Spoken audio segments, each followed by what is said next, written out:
প্ৰমোদ বৰা ডাঙৰীয়াক স্পষ্ট কৰিব খোজো যে আপোনাৰ নেতৃত্বত চলা APPL চৰকাৰৰ দিন উকলি গ'ল। ইয়াত गाइखेर जाग्रा लजेन जाग्राजोंसो रुजुदों दै जोंनि बिटिआरनि सासे मानगोनां EM बिथांखौ गाइखेर जाग्रा गोरलै गथ' एबा बै गोरलै गथ'फोर जाग्रा माबा लजेनखौ खुगायाव लानानै रायलायनाय माबा माबि खोथा बुंदों।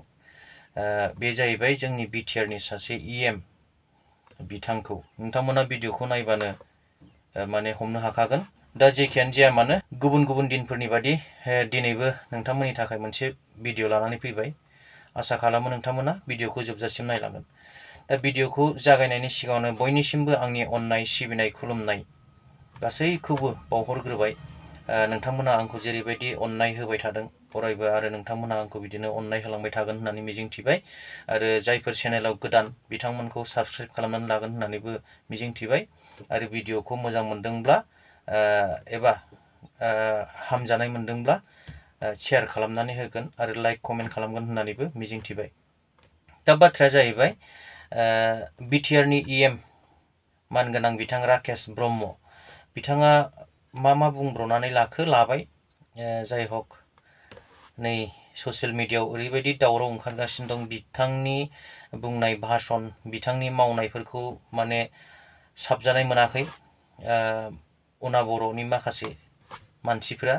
दा बिथांमोना राकेश ब्रह्म बिथांखौ मानगोनां EM बिथांखौ ओरैबायदि माने बुंबाय माने एसे बोरैबा मोनलायदों आरोखि। राकेश ब्रह्म बिथाङा जायखियानो जाया मानो बर' हिसाबै माने एसे बोरैबा मोनदों आरो भिडिअखौ नायोब्ला नोंथांमोना हमनो हाखागोन। दा बाथ्राया बेनो जायफोर बिथांखिफोरखौ बिथांमोना मावनो आखायाव लादों नाथाय मोजाङै मावफुंनो हायाखिसै। बेयाव अना बर'ल' नङा बर'फ्राबो गोबां दुखु मोननानै दङ। दा बेखायनो निस्सय बेफोरबायदि बाथ्राफ्रा ओंखारलायदों जानो हागौ। जियानो जायाथों मानो आं बांद्राय बुंला दै बांद्राय बुङोब्ला दुखु मोनो बुंजाग्रा मानसिफ्रा। ओंखायनो आं गोबांथार बुंला। नोंथांमोना भिडिअखौ नायदो। भिडिअखौ नायबानो हमनो हागोन जे राकेश ब्रह्म बिथांखौ मानगोनां EM बिथांखौ मा बुंदों। যে উঠতে পেলাই তাৰ গাখীৰ ওলাই আজি তাৰ মুখত লজন থাকে লজন বুলি যে কম বাচ্চাই সি কি কৰিব পাৰে কিমান মানুহক ৰাম ঠগন দি কেনে সি মানুহৰ জীৱন শেষ কৰিব ওলাইছিলে। তেওঁ আগ নাযাতে ৰাকেশ ব্ৰহ্ম ডাঙৰীয়াৰ মই কৰা প্ৰশ্ন উত্তৰ দিব কেনে জোনদাসে কোন সংগঠন জোনদাসৰ সভাপতি কোন হু আৰ ইউ তোমাৰ উগ্ৰ মতবাদৰ সৈতে ছাত্ৰ কৰাটো তোমাৰ মতধাৰণা সদায় উগ্ৰবাদী আছিল। লাজ লাগিব লাগিছিল। তুমি অসমীয়া আৰু অনাবৰৰ এজনে অনাবৰৰ হৈ তুমি যি আক্ৰমণ কৰিছা এই আক্ৰমণ কিন্তু আচলতে মোক কৰা নাই BTCৰ 22টোকো আক্ৰমণ কৰিছা। এই আক্ৰমণ প্ৰত্যুত্তৰ এই তুমি দেখা পাইছা ইয়াতে কেৱল জোনদাসৰ কাৰণে নহয়। এই মাটিৰ সমস্যা কেৱল জোনদাসৰ নহয় এই সমস্যা তোমাৰো সমস্যা।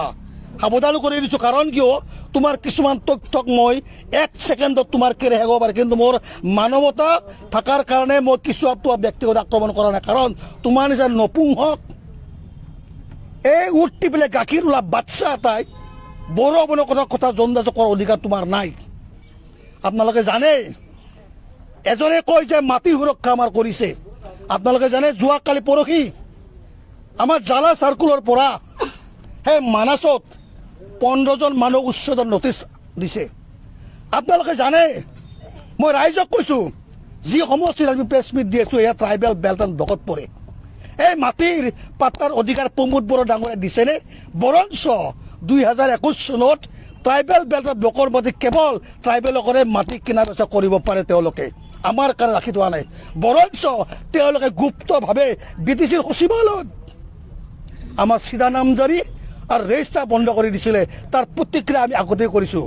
সাৱধান কৰি দিছোঁ প্ৰমোদ ডাঙৰীয়া আপোনাৰ এই নগ্ন স্বৰূপ এই ৰাকেশ ব্ৰহ্ম টাইপৰ নিচিনা মানুহ আৰু মন্টু বড়োৰ নিচিনা মানুহ শিক্ষাৰ ক্ষেত্ৰতো এটা এডুকেশ্যন ডিপাৰ্টমেণ্টতো এজন কৰ্ম মানুহক যাক অনাবৰা মানুহক বিভিন্ন সমস্যাৰ কাৰণে তেওঁ স্কুলত প্ৰাইভেট টিচাৰ ৰাখি কিনে তেওঁ আপোনাৰ স্কুলখন বচাই দিছে। আৰু আপুনি কয় আপোনাৰ শিক্ষাৰ উন্নতি ভিজন ডকুমেণ্টছ আপুনি APSC ACSৰ সুপ্ৰিমো কৰি একো লাভ নাই কাৰণ আপোনাৰ তলৰ লেভেলৰ যিখিনি আপোনাৰ আন্তঃগাঁথনি একদম সম্পূৰ্ণ ফ্লপ আৰু ৰাকেশ বৰ্মা ডাঙৰে এটা কথা কৈছোঁ যে আপুনি এইবাৰ MCL নিৰ্বাচন খেলাত কৰি মই কথা দিছোঁ আপোনাৰ হৈ আমাৰ গণ সুৰক্ষা পাৰ্টীয়ে আপোনাৰ VCD চেয়াৰমেন নিশ্চিতভাৱে বনাম আপুনি নহয় আপুনি MCL নিৰ্বাচনে খেলিব নালাগে কাৰণ আপুনি এই MCL নিৰ্বাচন খেলাৰ যোগ্য হৈ থকা নাই কাৰণ কিয় আপোনাক প্ৰশ্ন কৰোঁ মই এইটো ডিপাৰ্টমেণ্টত এনেকুৱা হৈছে নেকি এইটো তেনেকুৱা হৈছে আপুনি মোক সেই প্ৰশ্নটো দিব কেনে আপুনি মোক 10,000 মানুহলৈ গেদাৰি কৰি ঘৰে ঘেৰাও কৰে আপুনি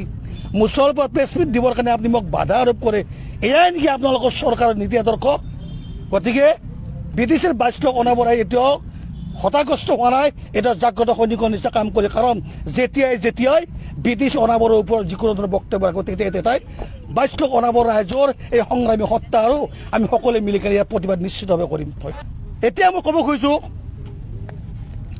মই যোৱা দিনাখনে ৰাকেশ বৰ্মা ডাঙৰীয়াক প্ৰত্যাহ্বান জনাইছিলোঁ যে তেওঁলোকে বিভিন্ন পক্ষত কৈছিল যে মাটিৰ পাত্তা তেওঁলোকে দিছে